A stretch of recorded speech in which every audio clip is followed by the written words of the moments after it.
यशस्वी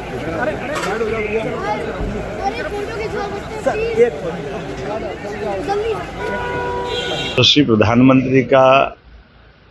जब से 2014 के बाद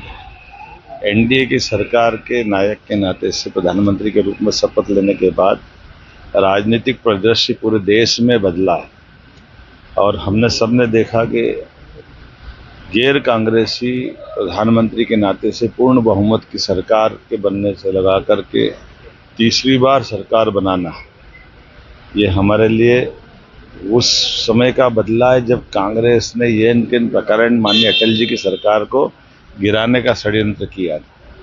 माननीय मोदी जी के नेतृत्व में न केवल तीसरी बार भाजपा की सरकार, एनडीए की सरकार दिल्ली में काबिज हुई है, बल्कि पूरे देश के सभी प्रदेशों में धीरे धीरे करके लोकतांत्रिक तरीके से विजय अभियान जो चल रहा है, ये वाकई गौरवशाली और लोकतंत्र को आनंदित करने वाला क्षण है। मेरी अपनी ओर से बधाई। और ऐसे में जब प्रधानमंत्री की ये विजय बढ़ रही है, उसी में वो केवल कह नहीं रहे सबका साथ सबका विकास, तो सबका विकास मतलब समानता के लिए, जातिवाद के विरोध के लिए, सुशासन के लिए, शासन की सारी व्यवस्था जनता के लिए, जनता के द्वारा, जनता के माध्यम से। तो ये लोकतंत्र की खूबसूरती का समय है। दुनिया हमारे भारत की तरफ देख रही है और माननीय प्रधानमंत्री जी के नेतृत्व में सुशासन के ये उच्चतम मापदंड बन रहे हैं। ये वही बिहार है जब दोनों चरण के चुनाव में एक भी गोली नहीं चलती। ये वही चुनाव है जहाँ कहीं दोबारा मतदान का मौका नहीं आता है, कहीं बूथ कैप्चरिंग नहीं होती। ये सारे सुशासन के लक्षणों लोकतंत्र को हमारे दुनिया के सामने बहुत अच्छे मॉडल में समझने के लिए, और उसके उल्टे ये जो चलते चुनाव में छुट्टी मनाने वाले उनको भी सबक है।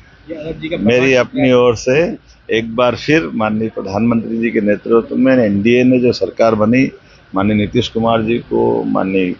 पीएम साहब को, माननीय एचएम साहब को, श्रीमान अमित शाह जी की कुशल रणनीति, माननीय नड्डा जी के नेतृत्व में एनडीए ने जो प्रगति की, अद्भुत है। लेकिन आज तो मैं लाल सिंह आर्य जी के यहाँ शादी में आया हूँ। मुझे इस बात का आनंद है, हमारे राष्ट्रीय नेता, भिंड से अपनी पहचान बनाने वाले अनुसूचित जाति के राष्ट्रीय नेता है। मैं कल अलग अलग कामों में था, तो मैं आज उनके यहाँ अभी लड्डू खाने जा रहा हूँ और आप सबको भी आमंत्रित सर, एक आखिरी सवाल है सर, एक आखिरी लालू जी का कन्वर्ट